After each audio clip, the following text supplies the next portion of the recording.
The research I'm doing in my lab is on prospective memory, and because this is a newer area of memory research, there's a lot of interesting questions that we don't know the answers to.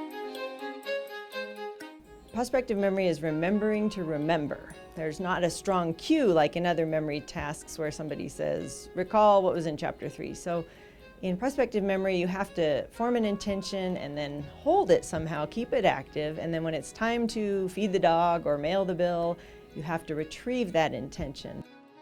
I'm really interested in the activation of intentions. When you form a task in your mind, you have to remember to do a task. How does that stay activated? How does it waver in activation? How is it deactivated? And how does it come to the surface when you have to perform it again? So I've been following up several studies looking at how we turn it off. So I have people perform a task and then I measure activation before they perform it and then after they perform it. And we see if they can turn off the activation, because some people have trouble after they take a medication or turn off a stove, they have trouble remembering that they performed it. So they're not really deactivating the task in their memory. And they might repeat the task, which can cause problems, especially with medication. Another current area I'm interested in is motivation in prospective memory. So we've looked at the importance of tasks, how they're related to people's goals, whether that makes them more important, whether they perform them more, whether the task helps somebody else. We call that a social task. And we found that these things are important. We've kind of progressed in Dr. Penningroth's research from focusing more on just prospective memory as a cognitive task, more into a social realm, and looking at how it interacts with everyday life. And so that's a new part of the field for prospective memory research, and also just exciting for me to be involved in.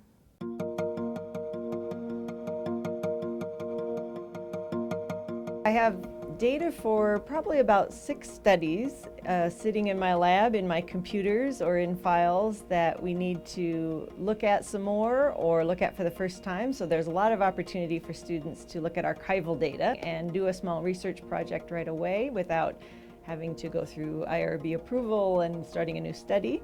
We're of course interested in starting new studies and we have them ongoing, but it's nice to have a backlog of data so that we can easily look at some research questions and students can present those at conferences and write them up for publication.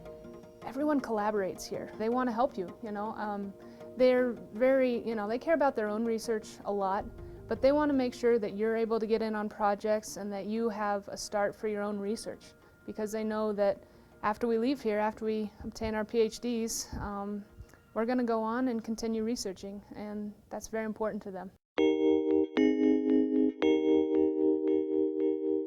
At University of Wyoming, we're very fortunate in having a large undergraduate participant pool. We also have several special pools. We have a pool of older adults, so this is adults from 55 on, and they've contacted us or replied to us and said they're willing to volunteer for research.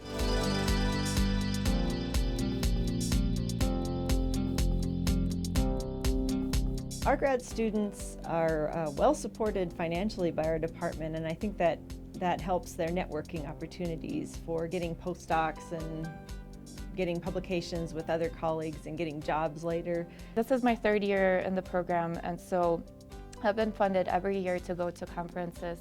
My first year I went to San Francisco for the ABCT conference. Last year I went to Toronto, Canada, to present a poster there on research I've done for my master's thesis. This year I'm going to Maryland and presenting my research there. And in October I attended a conference in Denver, Colorado at the Native Children's Research Exchange. And the conference that I attended in Colorado, I met other people that are doing research in Native populations, and it was just so easy to network. Graduate students in our program have been very successful getting publications and getting jobs after grad school. We have some of our graduates have gone on to tenure track jobs in research universities. Some have gone on to tenure track jobs in teaching colleges. Some have gone on to consulting jobs, for example, being jury consultants. So they've I think, been well prepared by our program. Because our program has a lot of resources and has a collaborative nature, grad students are able to collaborate with their mentor and with other faculty and get a lot of research done.